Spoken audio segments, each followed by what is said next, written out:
Hello friends, मैं आपका CBSE की इस पाठशाला में स्वागत करता हूं। हम पढ़ रहे हैं क्लास 8th का मैथ रैशनल नंबर।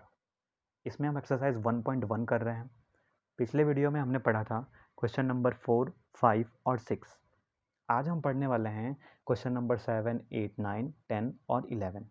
इसको पढ़ने के बाद हमारी जो एक्सरसाइज 1.1 है वो कंप्लीट हो जाएगी। फिर हम एक्सरसाइज 1.2 को पढ़ेंगे और ऐसे ही हम क्लास 8th के कोर्स को कंप्लीट करेंगे। तो क्वेश्चन नंबर 7 को करने के लिए हम बुक की हेल्प लेंगे। क्वेश्चन नंबर 7 बोल रहा है tell what property allows you to compute, और फिर यहाँ पे हमें ये क्वेश्चन दिया हुआ है। ये क्वेश्चन फिर ऐस करके ऐसे दिया हुआ है।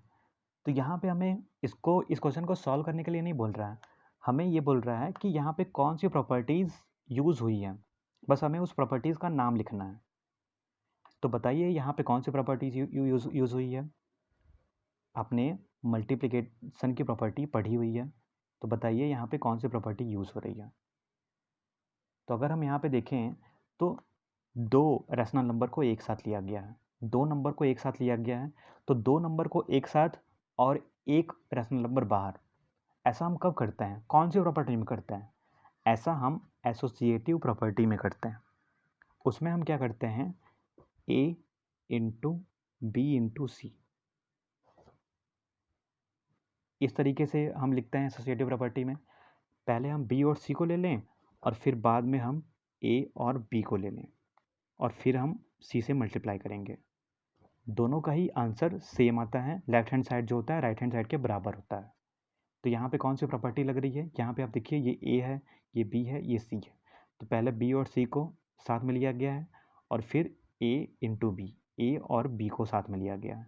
तो यहाँ पे लग रहा है एसोसिएटिव प्रॉपर्टी। यहाँ पे सिर्फ प्रॉपर्टी का नाम लिखना है।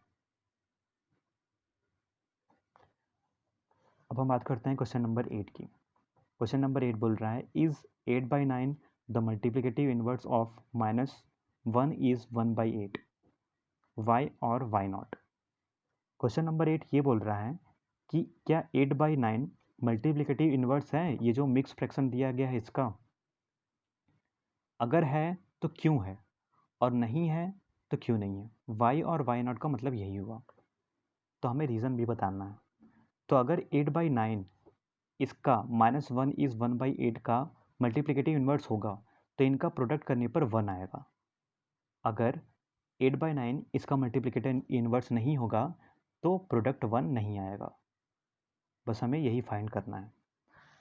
तो सबसे पहले हम क्या करेंगे, ये जो मिक्स फ्रैक्शन दिया हुआ है इसको हम फ्रैक्शन में चेंज करेंगे।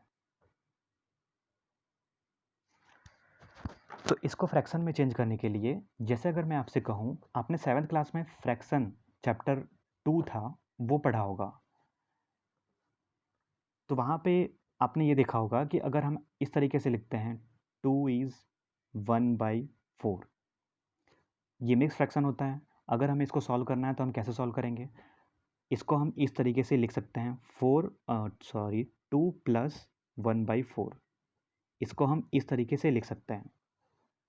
ये जो 2 इज़ 1/4 है इसको हम इस तरीके से लिखेंगे 2 + 1/4। तो इस 4 का इस 2 में मल्टीप्लाई होता है, तो 4 2 जा 8 हो जाएगा, और फिर इस 2 का 4 2 जा 8 हो जाएगा, और जो 8 आएगा उसका हम 1 में ऐड कर देंगे उसको, तो +1 हो जाएगा अपॉन 4। तो ये क्या हो जाएगा, 8 और 1 9, 9/4 हो जाएगा। ऐसे ही हम इसको भी सॉल्व करेंगे। -1 इज़ 1/8, -1 इज़ 1/8, इसको हम कैसे लिख सकते हैं, -1 + 1/8, इसको हम इस तरीके से लिख सकते हैं। तो अब हम क्या करेंगे, 8 का इस -1 में मल्टीप्लाई करेंगे तो ये -8 हो जाएगा, प्लस हम 1 का साइन लगाएंगे अपॉन, फिर हम लिखेंगे नीचे 8।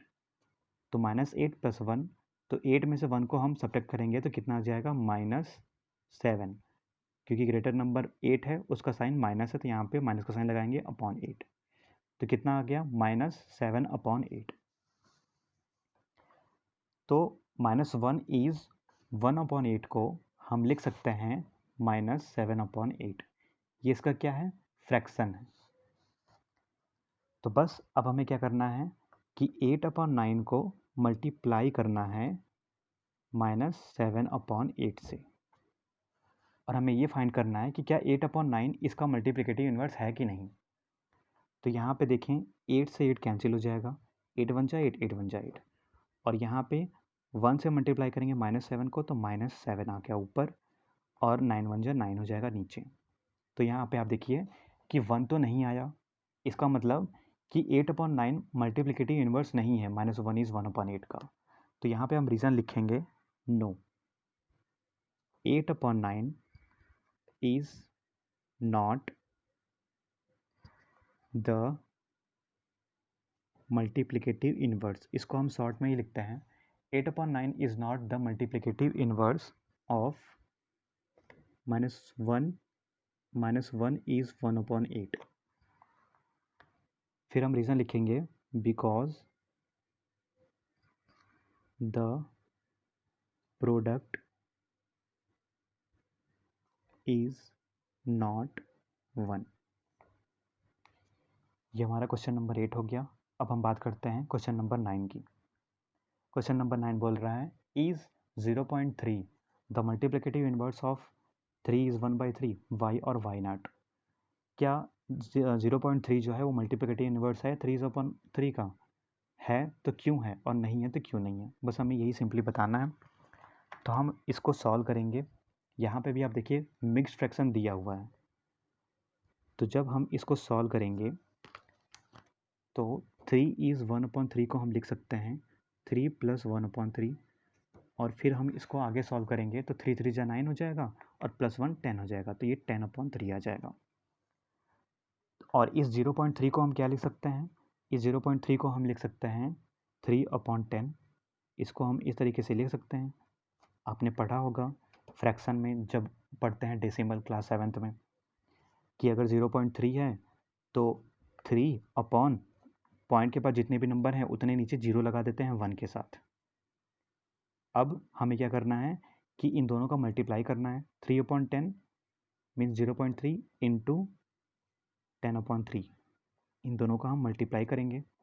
मल्टीप्लिकेटिव इन्वर्स में हम क्या करते हैं कि एक रैशनल नंबर और उसका मल्टीप्लिकेटिव इन्वर्स, उन दोनों का मल्टीप्लाई करते हैं, और प्रोडक्ट अगर 1 आ गया, इसका मतलब कि रैशनल नंबर के अलावा जो दूसरा नंबर है वो उसका मल्टीप्लिकेटिव इन्वर्स है। तो यहाँ पे हम देखें 3 1 जा 3, 3 1 जा 3, 10 1 जा 1, और यहाँ पे ये भी कट जाएगा।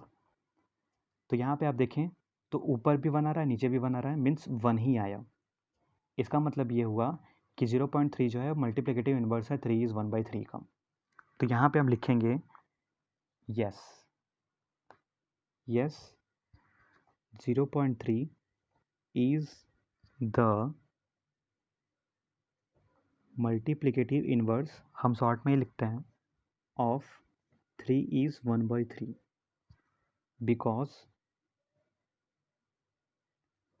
The product is 1। I hope आपको समझ में आ गया होगा। अब हम बात करते हैं क्वेश्चन नंबर 10 की। क्वेश्चन नंबर 10 बोल रहा है राइट, ये जो भी क्वेश्चन दिया हुआ है इसको हमें सॉल्व करना है। The rational number that does not have a reciprocal, एक ऐसा रैशनल नंबर हमें बताना है जिसका कोई भी रेसिप्रोकल नहीं होता है। तो वो रैशनल नंबर कौन सा हो जाएगा, वो हो जाएगा 0। क्या 0 एक रैशनल नंबर है? हाँ बिल्कुल है। मैंने आपको बताया था कि अगर कोई भी नंबर है 5 6, उसके नीचे अगर कुछ भी नहीं है इसका मतलब उसके नीचे 1 है, तो हम यहाँ पे 1 लिख सकते हैं, इसका मतलब 5 और 6 भी एक रैशनल नंबर है। ऐसे ही 0 के नीचे भी हम 1 को लिख सकते हैं। तो 0 भी क्या है, एक रैशनल नंबर है, इस बात को आप ध्यान रखेंगे। अब 0 का कोई रेसिप्रोकल होता है? बिल्कुल भी नहीं होता है। क्यों? क्योंकि मैंने आपको ये भी बताया था कि 0/1 इसका अगर हम रेसिप्रोकल करते हैं तो ये 1/0 हो जाएगा, और 1/0 क्या होता है, अनडिफाइंड होता है। अनडिफाइंड या फिर हम बोल सकते हैं नॉट डिफाइंड, इसको डिफाइंड ही नहीं किया गया, मीन्स इसकी वैल्यू ही नहीं फाइंड की गई है। इसको हम क्या लिखते हैं, इन्फिनिटी भी लिखते हैं। तो इसका मतलब ये हुआ कि ज़ीरो का रेसिप्रोकल नहीं होता है, इस बात को आप ध्यान रखेंगे। नेक्स्ट है the rational numbers that are equal to their reciprocals. हमें रैशनल नंबर्स बताने हैं। यहाँ पे देखिए ये प्लूरल है ना, नंबर्स, तो इसका मतलब एक से ज़्यादा रैशनल नंबर हो सकते हैं। The rational numbers that are equal to their reciprocals, हमें वो रैशनल नंबर बताने हैं जो अपने रेसिप्रोकल के इक्वल हों। तो वो कौन कौन से नंबर होंगे, कौन कौन से रैशनल नंबर होंगे? तो वो हो सकते हैं 1, और कौन सा हो सकता है, 1 एंड -1, ये हो सकता है। अगर हम 1 का रेसिप्रोकल निकालें तो 1, अगर 1 के नीचे कुछ भी नहीं है तो क्या हम लिखेंगे, 1 ही लिखेंगे। इसका हम रेसिप्रोकल निकालें तो क्या होगा, इसका रेसिप्रोकल भी 1/1 होगा, मीन्स 1 ही आएगा।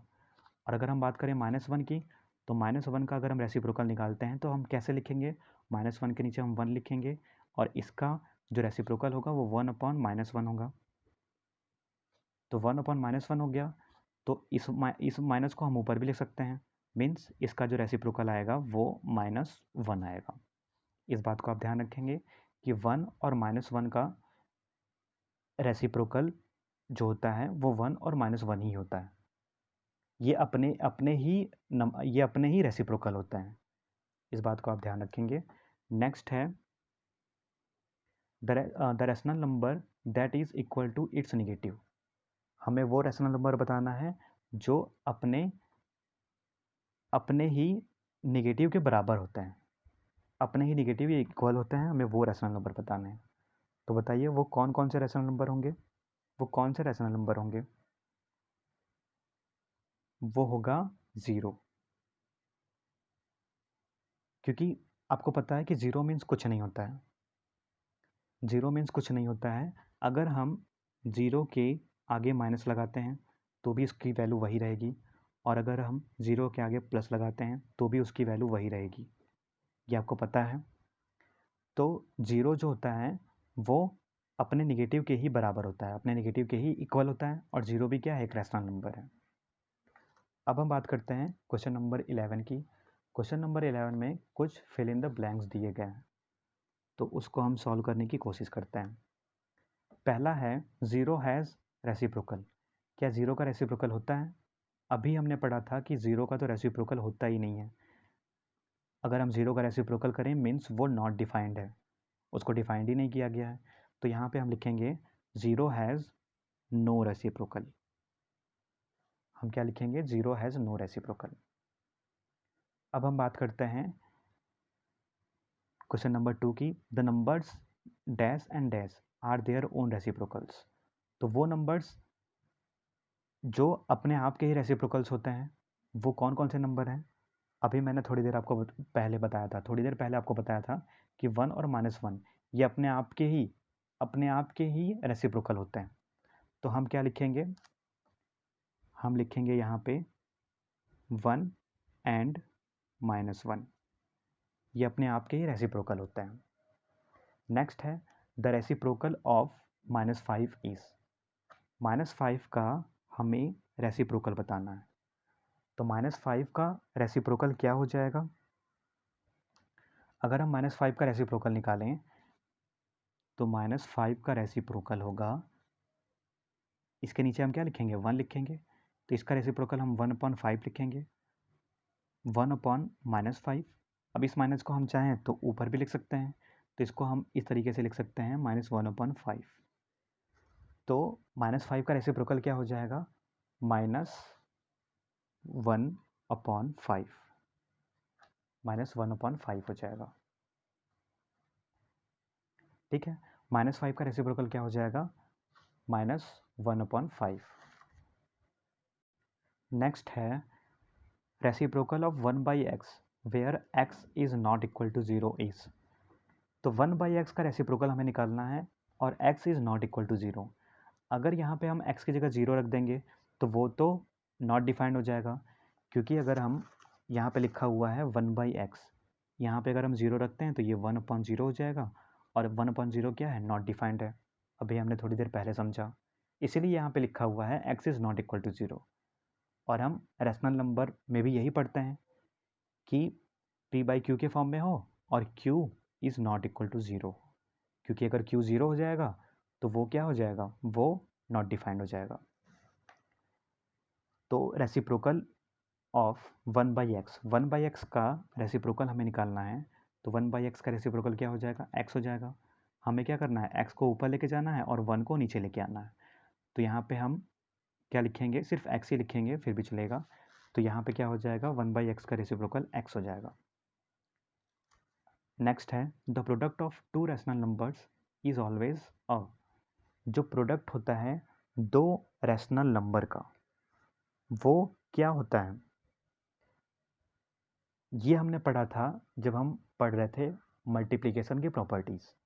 वहाँ पे एक प्रॉपर्टी थी, वो थी क्लोजर प्रॉपर्टी।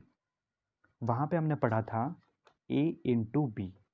अगर कोई भी दो रैशनल नंबर हैं, उनका अगर हम प्रोडक्ट निकाल रहे हैं तो हमें हमेशा रैशनल नंबर ही मिलता है। तो यहाँ पे हम क्या लिखेंगे, the product of to rational numbers is always a rational number.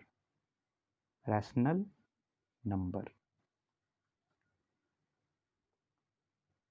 अगर हम दो रैशनल नंबर का प्रोडक्ट निकालते हैं तो हमें रैशनल नंबर ही मिलता है। नेक्स्ट है the reciprocal of a positive rational number is. जो रेसिप्रोकल होता है पॉजिटिव रैशनल नंबर का, वो हमें क्या देता है, तो अगर पॉजिटिव रैशनल नंबर है उसका हम रेसिप्रोकल निकालते हैं। जैसे हम कोई भी रैशनल नंबर ले लेते हैं, हमने ले लिया 5/6, इसका हम, ये क्या है, एक पॉजिटिव रैशनल नंबर है, इसका हम रेसिप्रोकल निकालेंगे तो इसका रेसिप्रोकल क्या हो जाएगा, 6/5 हो जाएगा।